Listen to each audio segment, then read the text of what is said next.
No, Federated Farmers hasn't got much much coverage this week, but they have released a policy platform for the 2023 election setting out what they call a rural roadmap with 12 key policy changes for New Zealand's next government. In a statement, they said, Federated Farmers President Wayne Langford said in a statement, Kiwi farmers have a great story to tell when it comes to our economic contribution, the jobs we create, the work we do to improve environmental outcomes, yet farmer confidence is currently at record lows. And he says that for the last 5 years, farmers have been living through a period of unprecedented regulatory change. Joining us to talk about that and also Federated Farmers' 12 policy priorities is Taranaki's President of Federated Farmers, Mark Hooper. And he joins us now. Mark, good morning to you. Yeah, good morning, Michael. I'm right, isn't it? I mean, I don't know if I'm an AA man myself. No, sorry, you probably can't say that, but you know what I mean. AA do have a 12-step program, do they? And it's basically for people who are addicted to alcohol or drugs. And I was looking at this yesterday thinking, there is a reason why they called 12. Have I got that right, or if that's just idle speculation on my part? Well, I'm in the same boat as you. Not been there, not done that, so can't help you out on that. I do wonder if it's perhaps a little bit more like your previous discussion, though, where we're asking the government 12 times or on 12 issues to sort something out. Oh, listen, we're invited to speculate, aren't we? So good on you. Mark, did you have any input into this yourself? Well, I've been very involved in some of these issues. I'm national board member, so am spokesperson for a few of these. So I've been over a few of these policies, more some than others. Okay. Now, for those of you who, and most of you won't know what they are, I'll just go through them pretty quickly, if I might. One, support better use of technologies. Actually, I'll start with that one. What does that mean?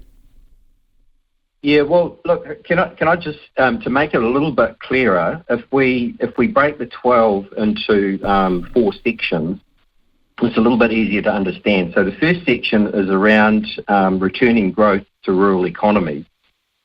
Right. And so supporting better use of technologies is about working towards returning growth to rural economies. So we've got three under that section. Better use of technologies and unlocking more potential through water storage and giving young farmers access to KiwiSaver for their first farm purchase or business purchase. So that's about achieving growth. So use of technologies, that covers a wide range of things. That might be, I guess if you think about it this way, that a lot of the issues that we have, the solutions to those issues are technology. And yet we have incredible amount of red tape that hinders our ability to have access to new technology. And so one example of this would be around the methane reduction targets, which is a later issue there, and our ability to access new technology around methane inhibitors and stuff like that. Very difficult process to work through the EPA and such like. So we're just looking at better support to be able to get new ryegrasses, new technology, precision agriculture, new technologies available, and improved growth and productivity. So you're talking about, in particular, the Environment Protection Agency, I think it is. Can I give you another good example? Rabbits. It took how many years to get accepted for the sort of Khaleesi virus, the new one that came out of, I think, Czechoslovakia, to be released in New Zealand? I think that went through 6 years before farmers in the Otago Southern area who have massive rabbit problems, although it's not just confined to those areas, could finally release a virus that could do some good, despite its extensive application overseas. Is that the kind of sort of fast tracking you're talking about?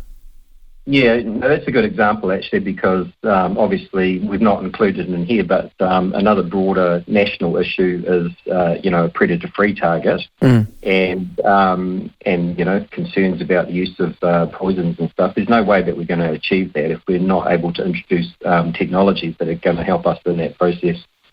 Yeah, you've got in that, you said achieving methane reductions through reduced milk and meat production simply isn't a credible option and would be devastating for the New Zealand economy. That was the sort of peak cow argument of certain folk. Is it going to be hard to wed them off that kind of thinking, because the same bureaucrats and government officials are still going to be there no matter whether there's a change in government or not, yeah? Yeah, that's true, but I guess we're really targeting that one because if we move on to the second section of our 12 is would be labelled as better environmental management, and one of those points there is an urgent review of the methane reduction target. And so that's got to be the driver, I think, behind that. And if we got that review done so that instead of having a gross methane reduction target of 24 to 47% by 2050, we need to have what is a warming equivalent methane reduction target. So we have a warming target of net zero for long-lived gases, but short-lived gases go above and beyond the warming target. And this is where the problem comes in. So if you try and achieve the existing target, you inevitably end up in less livestock, less productivity. And so that's the functionality there in terms of avoiding that poor outcome, is that we've got to have a better methane reduction target. And you've also are arguing that that's leading to an unforeseen, well now a foreseen consequences, which is carbon farming. 175,000 hectares of sheep and farm beef land converted to forestry in just the last 5 years. And forestry will continue to proliferate in this country irregardless, as long as the current policy settings are in place, yeah? Yeah, so that's right. So, yeah, under that section of better environmental management, we've got a review of the methane reduction targets. We're asking for a rethink of the ETS forestry settings, and we're also asking for scrapping of the ute tax. That's an obvious one. But the ETS forestry settings, yes, we're one of the only, I think, countries in the world that allows 100% offsetting of emissions. And that's been one of the drivers of the conversion to forestry. It's quite a complex area, and it needs a bit of a rethink. And we might have to rethink our net zero targets around this as well, in terms of the ability just to offset 100% of your gross long-lived emissions doesn't really provide incentive for reducing those long-lived emissions either. So that's why it's quite a complex area, but we're just asking for a rethink in that space. And the other thing you're now doing also is to do with water. Now, this was something that led to Labor winning the 2017 election. I don't know, and possibly maybe even getting its 50% at the last election won't by itself. But that was because urban people feel that rural folk don't give a stuff about water and are heavily polluting it on a pretty regular basis. And the Dirty Dairying campaign of Greenpeace and others, for example. You've identified fixing our unworkable freshwater rules as part of your policy. What do you mean by that? Do you mean that farmers can still continue to put nitrates and chemical runoff into our riverways? No. So that one fits under the broad category, our third broad category of local democracy for local issues. So there's a couple of things there. And the first one is giving back control to local communities. And so part of that, what that means is that rather than having national policy statements that set national bottom lines for freshwater, the issue would be to have local communities identify what are the important issues, what are the important places for their communities, and where are their concerns and what kind of standards and levels are required, which may be higher or lower than the national bottom standards, but let the community decide. And then it comes back to the issue around technology, around productivity growth. How can we work together as a farming community to help contribute to achieving those locally set community targets? Can I push back a bit against that, Mark? I mean, let's just say, for example, that all the farmers around the community said that Lake Wakatipu wasn't all that important. Thanks very much. The sort of centre jewel of Queenstown. There's got to be some sort of national input, surely, into saying that, no, we need some uniform national standards throughout New Zealand when it comes to freshwater management. Yeah, sure. And I think that's fair enough that you can set those as guidelines and standards, and then the local community might even set higher standards than those. It's a matter of deciding what's important though. So you take that example that you just gave, Lake Wakatipu. Obviously, that's of national significance. It's highly valuable. It's important. So yeah, you would definitely set a high standard on that. It wouldn't be a recipe for setting a lower standard. But just in terms of fixing, when we say fixing unworkable freshwater rules, we're talking about issues there around winter grazing rules, around the issues of the low slope map and fencing off waterways and hill country.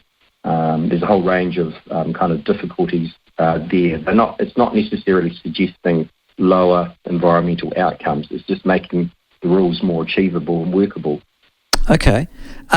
You've also talked about something that we've talked about on the show before, which is called the significant natural areas. Now, these SNAs, as they're called, and for those of you who aren't particularly aware of it, they reached or got some degree of coverage, certainly on how they were being interpreted in the West Coast. It wasn't just about indigenous vegetation, was it? It was also about cultural grounds, and it was about waihi tapu and things like that, and also just about landscape, whether or not something was a nice landscape and shouldn't be touched as a consequence of it. I guess the answer is it's easy to say simplify, but have you given some thought to how you're going to simplify defining significant natural areas in New Zealand? Yeah, so the issue here is, and this is one area, it comes back similar to what we were just saying, is that we're not against a national policy statement to give some direction around that, because of course those examples that you just raised are managed by local councils, and there's a bit of variation there. So it's a good example of what you were saying before. But a national policy statement should give some clarity on defining exactly what is truly significant. And this is the problem. If the definitions are too broad, you end up capturing a whole lot of stuff that's not significant. It becomes actually a burden on landowners, and it's a disincentive to actually work towards good outcomes. So all that we're really asking is that it's done in a simple, plain language, that it identifies what is truly significant, that landowners are able to understand and interpret what is expected from them, and we avoid situations where either people are perhaps developing land that is significant, or that they've got a disincentive to try and avoid the area being identified as a significant natural area. Okay. Now, the other one I liked, and this is because it's not just the farming area, but I can think of the health sector as well. You've got build the farmer workforce, which I think is one of your key 12. We all know that you can't get New Zealanders to work on, not enough New Zealanders to work on New Zealand farms. Federated Farmers' solution to that is that you want to review immigration settings, recognising the global labour shortage, repeal rules that require employers to pay new migrants the median wage, and create better pathways to residency for new migrants. In other words, you're saying that your need is to get more migrants into this country, presumably on work visas and the like, to deal with your lack of a labour force. Why, first of all, in your opinion, Mark, don't New Zealanders want to work in the rural economy? Well, I would probably push back on that. I think that's not necessarily the case. I think that there is an ability to bring young people in, to have a good pipeline of from school through training and into the work. One of the issues here has been, the broader issue is, of course, that this is a problem across all sectors. So effectively, we're just competing against each other, aren't we? That's what the bigger issue is, and that's why you need some migrant workforce to be able to cover that, as do other sectors. And our replacement rate in terms of population growth is not keeping up there either. So it's an ongoing problem. But yeah, I think though the broader question that you're asking is that we do have to look carefully at the nature and type of jobs, and also the succession, I guess, within the farming system, so that it becomes a bigger incentive to get people to come in and join that pipeline and work their way up through the system. And really, if you step back from this is what we're talking about here with this whole platform. It's about restoring farmer confidence. And when you've got farmer confidence at an all-time low, that doesn't help in terms of being able to portray a positive industry that's attracting young people into it. So that's really what it's all about, is just taking a step back, wanting to rebuild farmer confidence. And, if you think about some of those little things in there in terms of improving the access to migrants, improving access to KiwiSaver for young people coming through, reducing some of the regulatory environment and stuff, it's about restoring confidence so that people actually want to get involved, they want to participate in the industry, and they want to work their way through and can see that they've got a pathway ultimately to herd or farm ownership. But it's also workers as well. You've in the past you've had places like, I'm just trying to think, Flockhouse, Smedley. There's one down the South Island too. I can't quite remember. You've had, in other words, specific places that you can go essentially to learn the basics of farming, and those have been. They've been closed down, or they've been downsized, or they've been taken over. Do we need more of those sorts of... I'm just thinking, for example, there's a partnership down my way called Tinwald Farm. It's a partnership between Amanda Curry and Jason Sutherland, a couple of Aucklanders who came down here about a decade ago, and Otago Polytechnic, and they've created a working farm for an education experience now to train young farm workers in a variety of farming tasks, from shearing and stock management through to viticulture and horticulture as well. Do we need more places like that in New Zealand? Yeah, we do. I think that they've had a great track record in the past, a lot of those places, in terms of introducing people in. So there's two things though. There's two pathways. One is getting people, introduced to the industry and getting them work ready. Yep. And that's an important component. The other one is that where we are, young people are getting jobs on farms. One of the issues that we've got at present is the uncertainty around where the training program's going under Te Pukenga. And that needs to be sorted out as well. So that's... you mean the new Polytechnic version, the massive... Yeah. Because it's incorporated the primary ITO. Yeah. And so that's been an important pathway as well, that once people get employment, they've been able to do on-the-job training, additional training, through the primary ITO, which is now incorporated into Te Pukenga. Right. And so that's an important pathway as well. We shouldn't neglect that in terms of making sure that people who are in the workforce are supported and have access to good training and are encouraged to continue to grow, because they're already there. So let's not forget about them. But some of these other things that are getting people ready and introducing them to the sector, great. If they're doing a good job, yeah, it's important. In my neck of the woods, Filipinos and Philly are the primary labour source from overseas on one hand, so they're sort of the more permanent people. And then you've also got the sort of Vanuatuans and Tongans who come over as part of that particular sort of seasonal labour force, mostly working in viticulture and horticulture.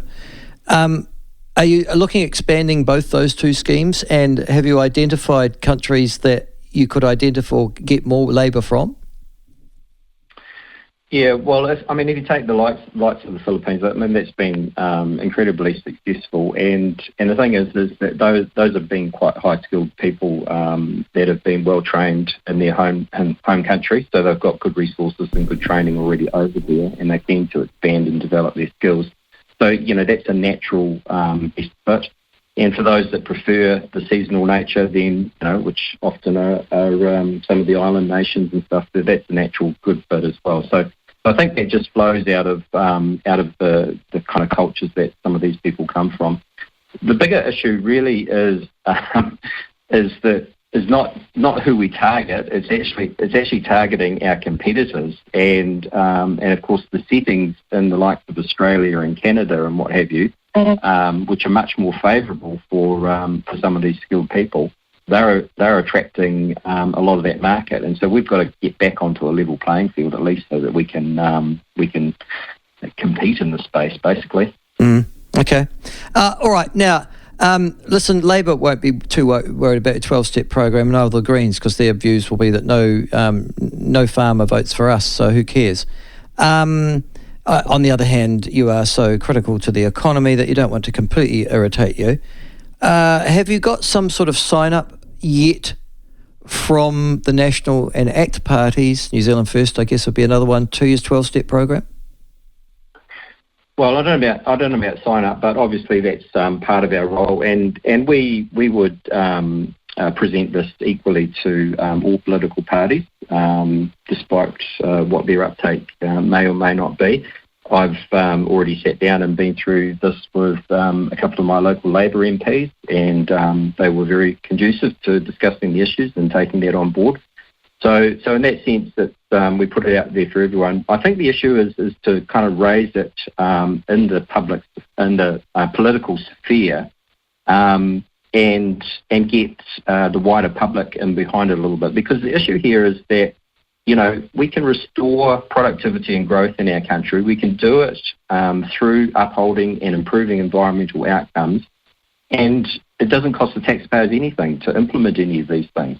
It's just around getting the settings right, creating the environment that enables growth and productivity and better environmental outcomes, and it can be achieved. So I think, you know, any political party would be foolish not to consider that. All right. Thank you very much, Mark, for joining us this morning and for talking about it. That is Mark Hooper, who is the president of Taranaki Federated Farmers, talking about the 12-point program, the 12-step program that Federated Farmers will be taking into this election. You've heard some of them. You can just go to their website and download all 12 of them if you want to see that in any detail. It's very professionally done. They've got a nice little... what are the things that they roll over? You just press it and it rolls over. You know, anyhow, it doesn't matter. You'll see it for yourself.